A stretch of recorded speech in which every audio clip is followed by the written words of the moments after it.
A rolling suitcase. A pressed navy uniform. 4 gold stripes, catching the fluorescent light of an employee parking structure at 5 a.m. Officer Grant Halsey looked at the man walking toward the crew gate and saw not a captain, but a costume.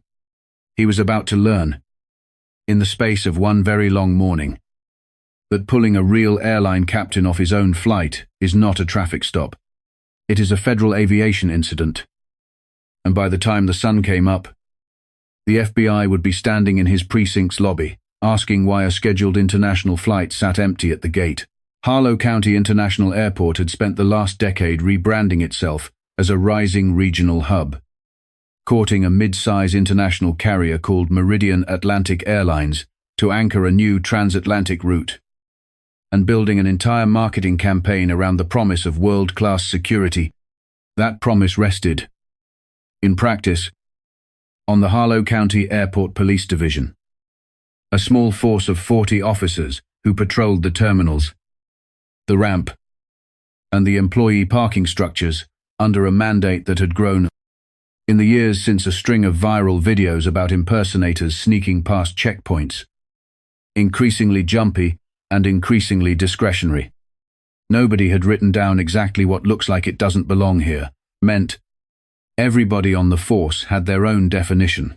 Officer Grant Halsey was 36 years old, 6 years into the job, and had spent most of those 6 years quietly convinced that Harlow County's real security threats looked nothing like the well-dressed businessman who breezed through the employee checkpoints every morning without a seconding glance from anyone.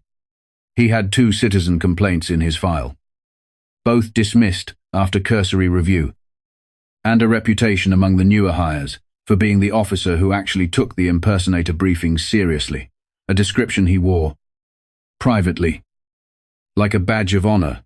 It was 5:05 on a Thursday morning in early spring. The sky still, the deep charcoal that comes an hour before dawn, when Halsey and his rookie partner, Officer Maya Chen, sat parked near the employee gate, outside Terminal C, watching the pre-dawn shift change shuffle through in a slow, sleepy procession of ramp agents, bagagehandlers, and flight crew rolling their bags toward the crew lounge.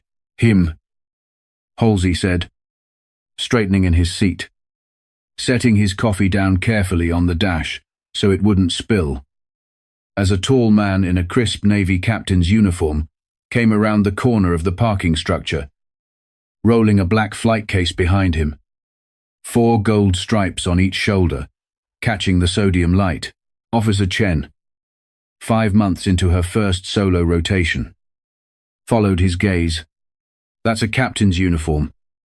Grant, 4 stripes. He's probably heading to the crew lounge for a briefing.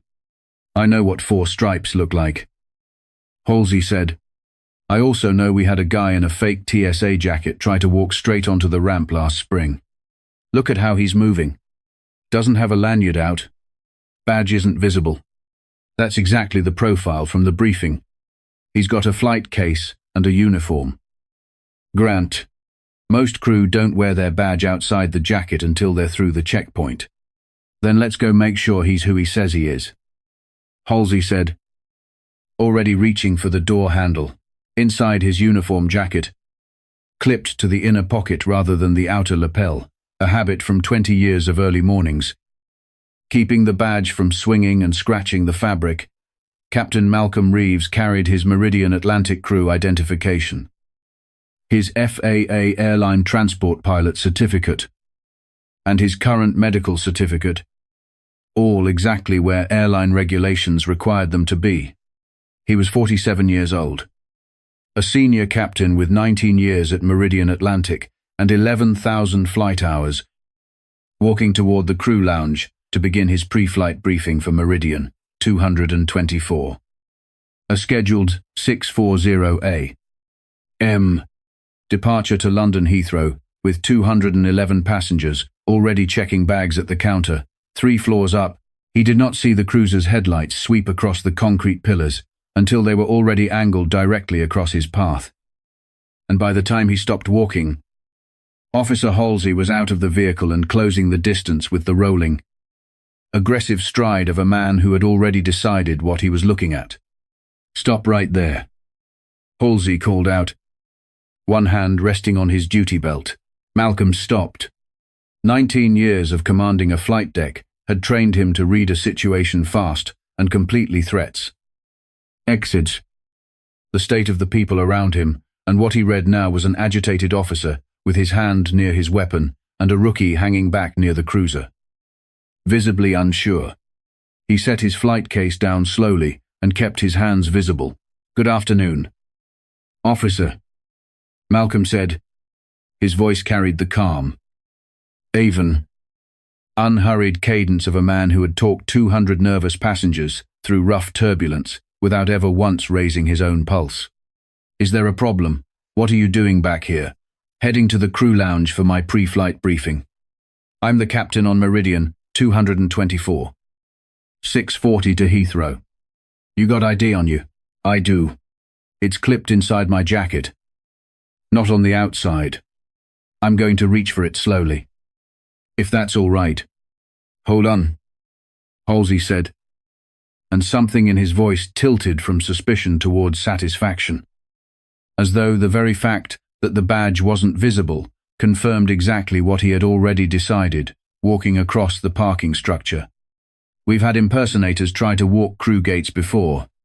Uniform. Rolling bag. Noticeable ID. That's the exact profile from the briefing. I understand the concern," Malcolm said, keeping his voice level despite the cold weight settling into his chest. "I am a Meridian Atlantic captain. My credentials are in my jacket. I'd be glad to show you. If you'll let me reach for them. Chief of the flight or whatever you want to call yourself," Halsey said, and the disbelief in his tone was not subtle. He looked Malcolm up and down the uniform. The flight case, the dark skin under the flat garage lighting, and made a decision that had nothing to do with anything actually said. "Turn around. Hands on the wall. Officer, I have a flight departing in 90 minutes with 200 passengers already at the gate," Malcolm said. "I want that on the record. I am complying. But there is no cause for this. Save it," Halsey said, and grabbed Malcolm's arm harder than the movement required, spinning him toward the concrete wall of the parking structure.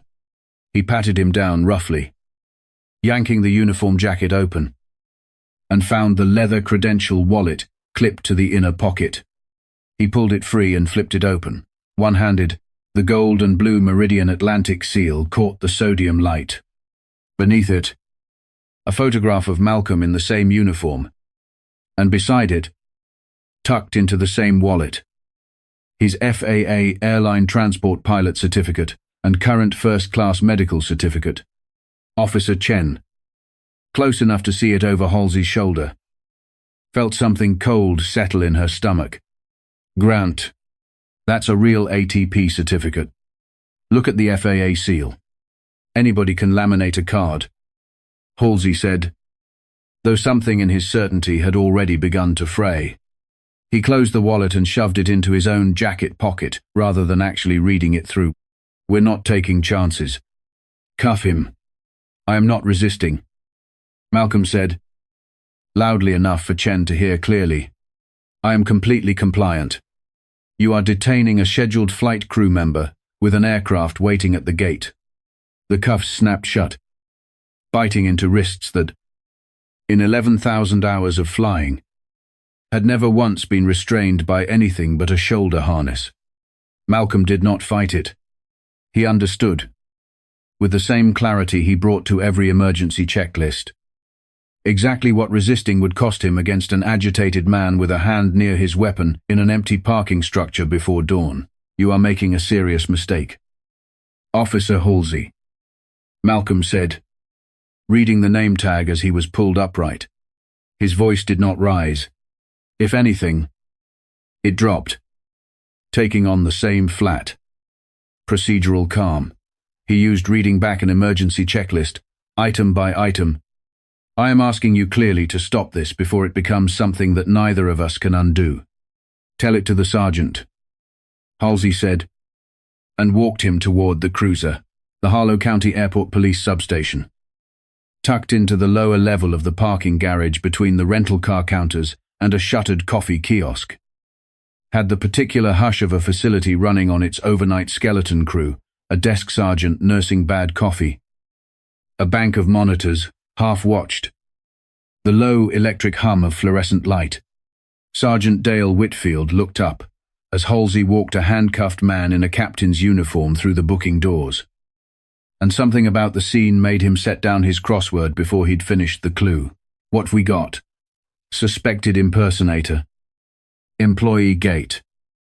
No visible ID at the point of contact, Halsey said, which left out the fact that the ID had, by that point, been sitting in his own jacket pocket for nearly 10 minutes. I am the captain of Meridian Flight 224. Departing in under an hour, Malcolm said, his voice carrying clearly across the small booking area. My identification is in that officer's pocket. I am requesting my one phone call. And I am requesting it now. Because every minute that passes delays a flight with over 200 passengers aboard. Whitfield glanced at Halsey, who shrugged and pulled the leather wallet from his jacket, tossing it onto the counter with a studied carelessness that didn't quite land. Whitfield picked it up, opened it, and actually read it this time, the FAA seal, the medical certificate, the Meridian Atlantic crew badge, and felt the particular prickle of unease that comes to a desk sergeant who has just realized the morning is about to get very complicated. You're actually flying this thing this morning. I was scheduled to... I imagine at this point, that flight is no longer on time. You'll get your call after processing, Whitfield said, not unkindly, and had Chen lead him back to a holding cell. What none of the three of them yet fully understood was that Meridian Atlantic's Operations Control Center in Charlotte had, 4 minutes earlier, flagged Flight 224 as a crew no-show when Malcolm failed to badge into the crew lounge for his scheduled briefing window, and that airline operations protocol for a captain who vanishes without explanation 90 minutes before an international departure did not involve waiting patiently to see what happened next. Malcolm sat on the cold metal bench in the holding cell, wrists throbbing, and did what 19 years of emergency procedures had trained into him. He catalogued badge numbers, timestamps, the precise sequence of what had been said and done, not out of fury, though the fury sat banked low beneath the discipline, but because he understood exactly how thin the line was between a story that got believed and one that got dismissed. 11 minutes later, Officer Chen appeared at the bars, glancing over her shoulder toward the front office. Captain Reeves, I called the Meridian crew scheduling line. You're listed. Senior Captain. 19 years with the airline. She hesitated. I don't understand why he kept going after he saw the credentials. What's your name? Officer Chen. Maya Chen. Officer Chen. I need my phone call. And I need it immediately. She walked to the front desk, without waiting to be told twice, retrieved the handset, and carried it back without a word to anyone. Malcolm did not call a lawyer, and he did not call his wife, though both calls would come later. He dialed the number every Meridian Atlantic captain carried memorized for exactly this kind of morning, the airline's Corporate Security Operations Center. Meridian Atlantic Corporate Security. This is Director Alvarez. This is Captain Malcolm Reeves. Employee number 40217. Scheduled on flight 224 this morning. I am currently detained in a holding cell at the Harlow County Airport Police substation. I was stopped at the employee gate. My credentials were seized and disregarded, and I have been placed under arrest. There was a silence on the line that lasted 2 full seconds too long. Captain, we flagged you as a no-show 6 minutes ago. Are you saying airport police pulled you off the ramp before you even reached the lounge? Affirmative. I need this escalated immediately, both through corporate security and through the FAA's Flight Standards District Office. Because this is no longer a personnel matter. It is an unlawful interference with a scheduled flight crew member. Sit tight. Captain, I'm activating our incident response protocol right now. And I'm looping in the FBI's aviation crimes coordinator directly. This kind of interference with a flight crew carries federal weight, and we are not treating it as a local matter. 22 miles away. At Meridian Atlantic's Regional Operations Hub.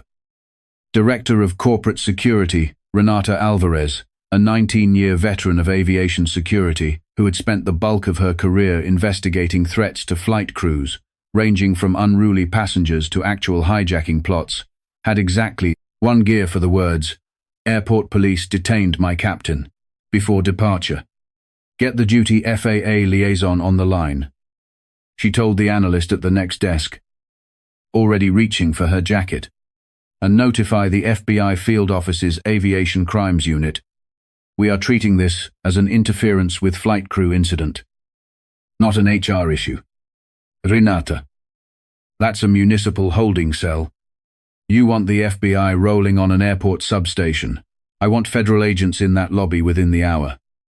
Alvarez said, a licensed airline captain, in uniform, with valid credentials in hand, was pulled off a scheduled international flight and arrested. That flight now has 211 passengers sitting at a gate with no crew. This is not a jurisdictional grey area.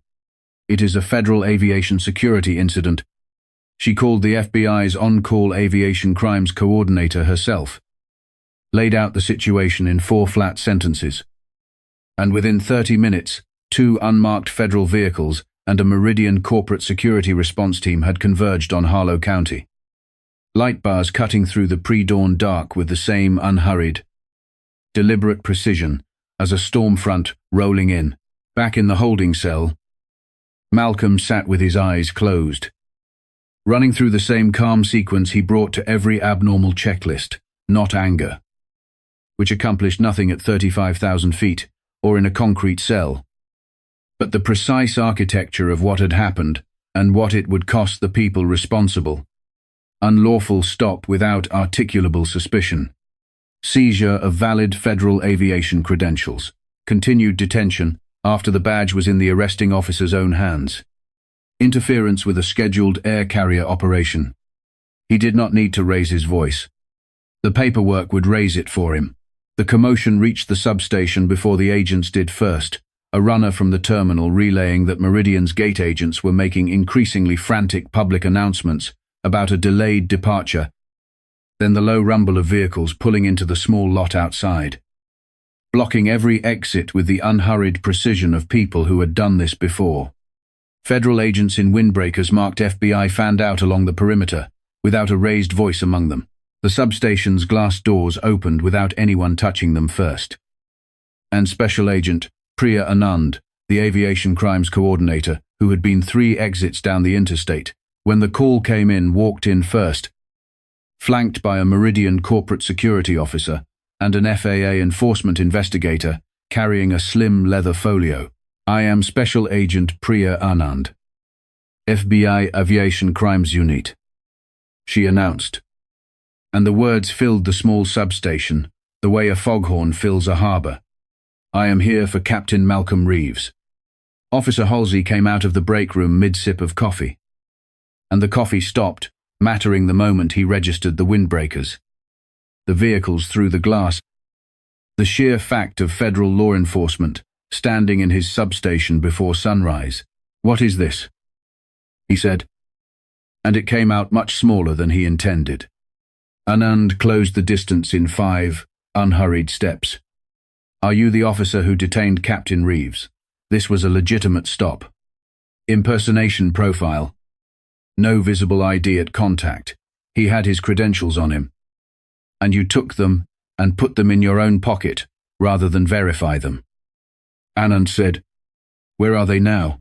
Halsey's hand went, unthinking, to his jacket, where the leather wallet still sat. He said nothing, which was answer enough. "I saw the whole thing," said Officer Chen. stepping forward from near the filing cabinets. Arms crossed tight over her chest. He told Officer Halsey exactly where his ID was before there was ever contact. Halsey found it during the pat-down, saw what it said, and cuffed him anyway. I confirmed his employment with Meridian's crew scheduling desk before we even left the parking structure. Maya Halsey started. "No," she said, her voice cracking but holding. "I'm not covering for this. The FAA investigator, a precisi." Grey-suited man named Walter Osei opened his folio on the booking counter with the crisp finality of someone laying down documents that had already won the argument. "Officer Halsey, you unlawfully detained a licensed airline transport pilot with valid FAA credentials in your possession, and your actions directly caused the delay of a scheduled international flight carrying over 200 passengers. Unter Titel Nur. That is a matter of serious federal interest, regardless of what jurisdiction you believe you were standing in." Sergeant Whitfield was already moving down the short hallway with his keys. Not waiting to be told twice, the cell door screeched open, and there sat Captain Malcolm Reeves, wrists faintly bruised, uniform jacket still creased from the pat-down, sitting with a stillness that made the small concrete room feel, for a moment, like the calmest place in the building. Special Agent Anand stopped at the bars and allowed something like relief to cross her face for the first time that morning. "Captain Reeves, my apologies for the delay. Good to see federal agents in this room." "Agent Anand," Malcolm said, rising slowly, rolling one shoulder where the cuffs had pulled at the joint. "I take it, Director Alvarez's call did its job." "It did. Sir, we'll need your credentials back, and we're going to need a conversation with this department before we leave." Malcolm stepped out of the cell and looked at Officer Chen, who stood rigid by the filing cabinets, eyes bright. "Officer Chen." "Sir, I should have said something sooner. I'm sorry.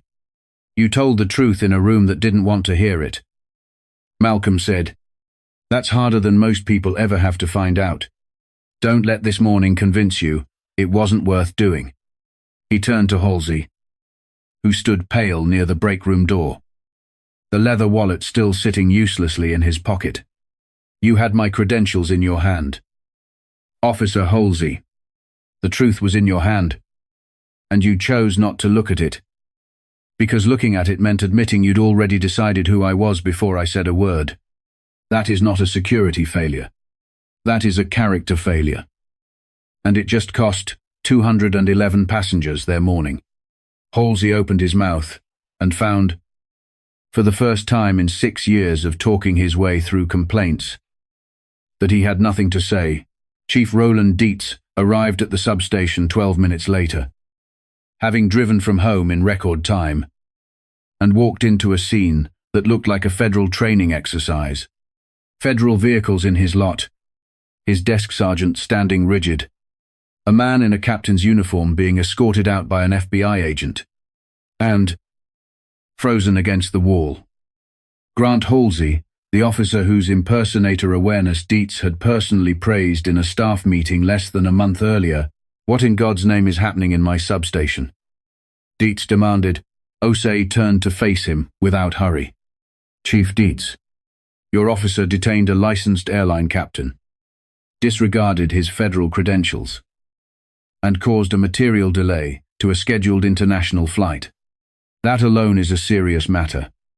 It has also prompted us to take a closer look at this department's pattern of stops at the employee gates more broadly, starting with the fact that this is not the first complaint involving a minority flight crew member at this airport." Dietz's face went the color of old paper.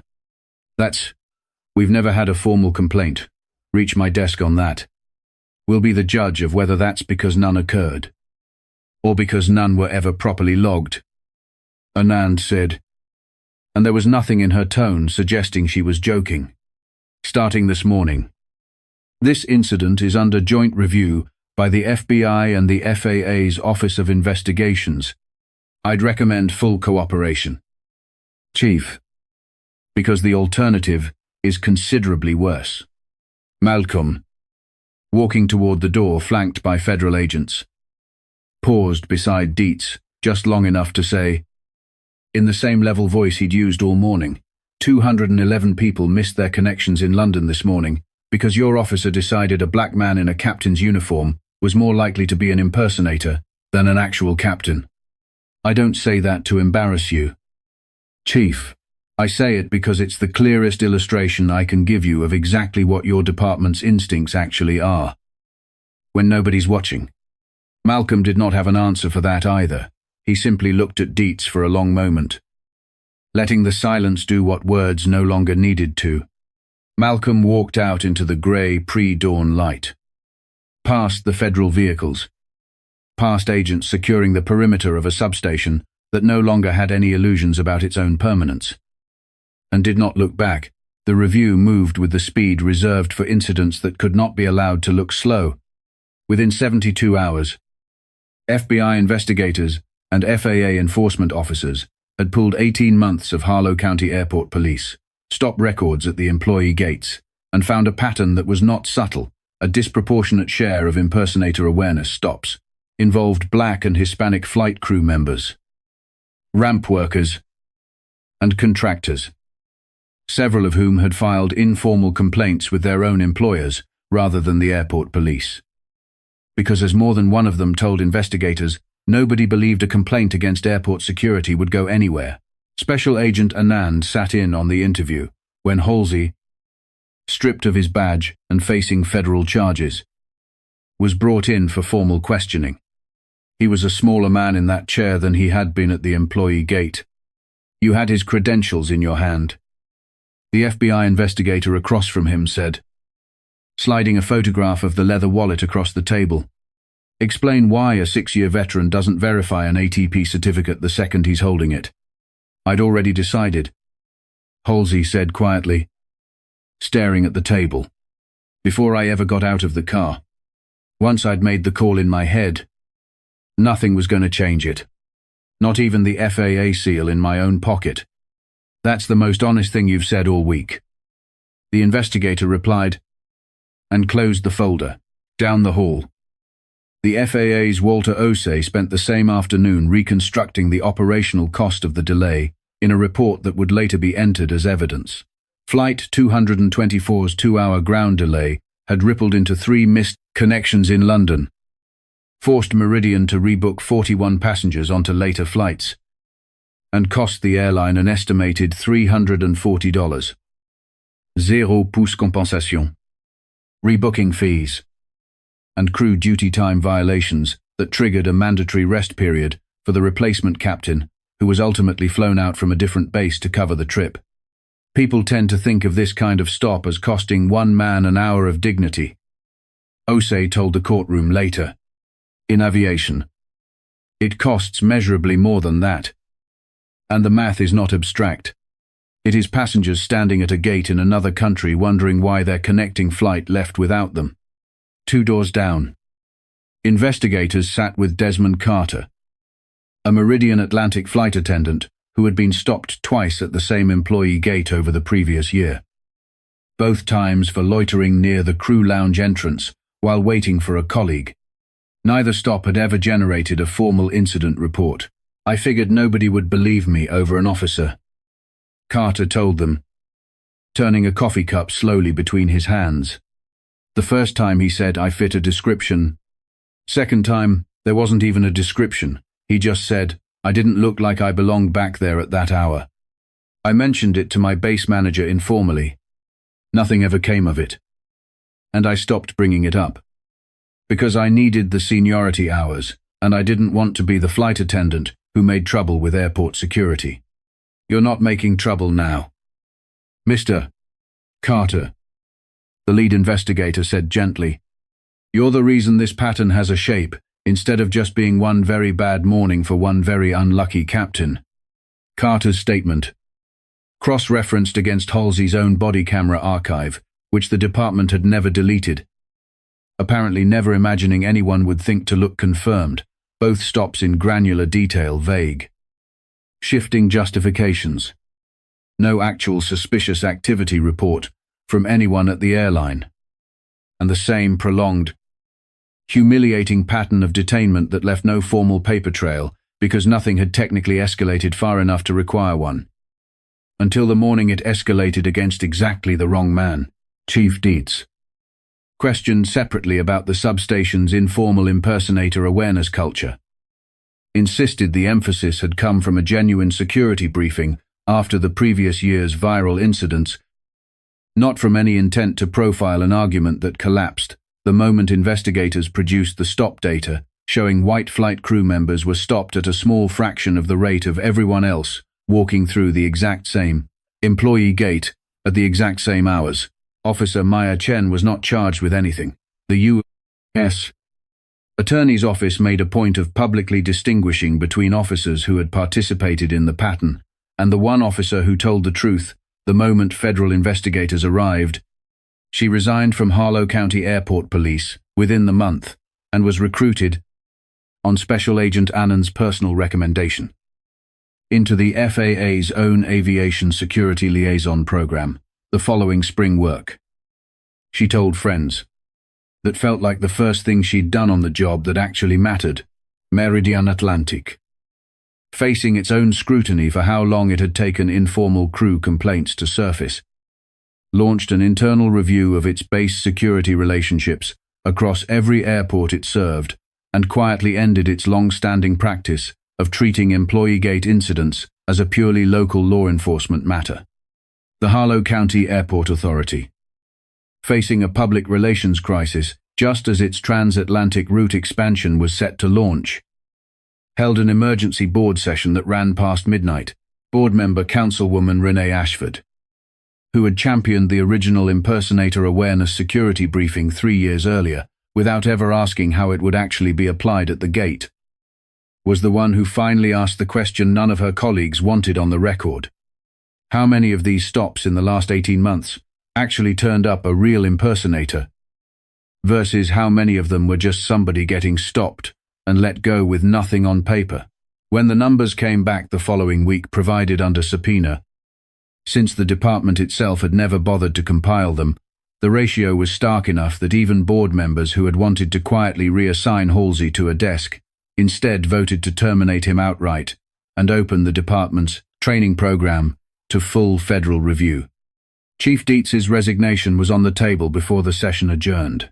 Sergeant Dale Whitfield, who had processed the booking that morning without ever raising his voice or crossing a line himself, kept his position under the department's new interim leadership, in part because his own instinct, the small, nagging unease that had made him actually read the credential wallet through rather than simply file. It was the only thing in the entire incident report that investigators later pointed to as evidence the old department hadn't been entirely beyond saving. 6 months later, in a federal courtroom, 2 counties over, Grant Halsey stood for sentencing on charges of deprivation of rights under color of law and interference with the operation of a scheduled air carrier. The gallery held reporters, Meridian Atlantic colleagues of Captain Reeves, and, in the second row, Desmond Carter, whose 2 earlier stops buried for over a year in a filing cabinet no one had bothered to look in, had finally been entered into the record as evidence of a pattern rather than dismissed as isolated incidents. The federal prosecutor, a measured woman named Adaize Colton, who had spent a decade building civil rights cases most people never heard about because they rarely escalated into anything as visible as an international flight sitting empty at a gate, stood to address the court before sentencing. Your Honor, the temptation in a case like this is to treat it as an aberration. 1 officer, 1 bad morning, 1 overzealous security briefing, Colton said. But the evidence shows something more durable than that. Mr. Carter was stopped twice, informally, quietly, and told himself it wasn't worth the fight. He was right to believe that, because for 18 months, nothing about how this department operated gave him any reason to believe otherwise. What changed wasn't the officer's judgment. It was the fact that the next person he detained happened to be piloting an aircraft 200 passengers were waiting to board. That is not a system functioning correctly and encountering one bad actor. That is a system that only corrects itself when the person it wrongs happens to have the standing to make it listen.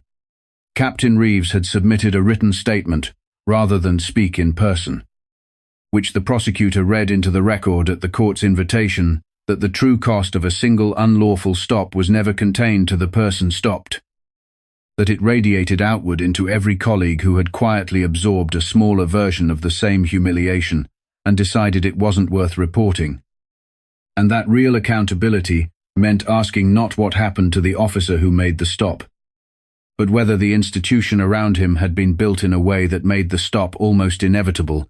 The federal judge did not need long to reach her sentence. You held the truth in your own hand. Mr.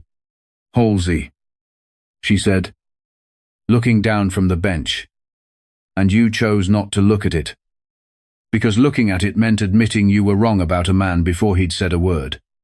That choice did not just end your career. It exposed a department that had been quietly tolerating a pattern of stops against minority flight crew for years, until one of those officers happened to detain the wrong man on the wrong morning, and he had the standing to make sure it was finally looked at. I sentence you to 7 years in federal prison. Halsey did not look back at the gallery as marshals led him out, on a clear morning, the following autumn. 14 months after he had sat in a holding cell with his wrists bruised and his credentials sitting uselessly in another man's pocket. Captain Malcolm Reeves walked through the employee gate at Harlow County International at the start of another early shift. Flight case rolling behind him. Uniform pressed. 4 gold stripes, catching the morning light. The gate had new lighting now. Brighter. Fewer shadows along the fence line. And a young officer he didn't recognize nodded to him from the guard booth. Morning. Captain. Good flight ahead, should be a clean one. Thank you. He walked the familiar path toward the crew lounge, unhurried, and paused for a moment at the door. Looking back at the terminal, lit against the dawn sky, the same airport. The same gate. But a version of it now that had been forced, in the end, to become something closer to what it had always claimed to be. He thought, not with anger, which had never done him any good at 35,000 feet or anywhere else, but with the same clear-eyed precision he brought to every checklist about how close the whole quiet machinery of that briefing culture had come to grinding on indefinitely, simply because no one with the standing to be believed had ever been made to stand in a holding cell and prove it. He thought, too, about Desmond Carter, who had transferred his base assignment the following spring to an airport in a different region entirely. In a move he'd told Malcolm over coffee in the crew, lounge was less about escaping anything and more about starting somewhere that didn't already have a story attached to his name. Malcolm had written him a letter of recommendation, longer than the transfer technically required, because some debts were not the kind that closed out cleanly on their own timeline, and because he understood, better than most people ever would, that the quiet cost of being disbelieved twice and staying silent was not something a policy change alone could repair. He thought, briefly, about Officer Chen, who had sent him a short message the week the FAA program hired her, thanking him for the recommendation he hadn't even known. She'd asked Agent Anand to request on her behalf. He'd written back a single line, "You did the harder thing when it counted. That's the whole job." He hadn't expected a reply, and none had come, which felt, in its own quiet way, like exactly the right ending to that particular thread. He badged into the crew lounge, set his flight case down, and began his pre-flight briefing, in no hurry at all. If a story like this reminds you why accountability matters, hit that like button. Share it with someone who believes nobody should be judged by the color of their skin instead of the uniform on their back. And subscribe for more true-to-life stories of justice finally catching up. Drop a comment below. What would you have done in Captain Reeves's position?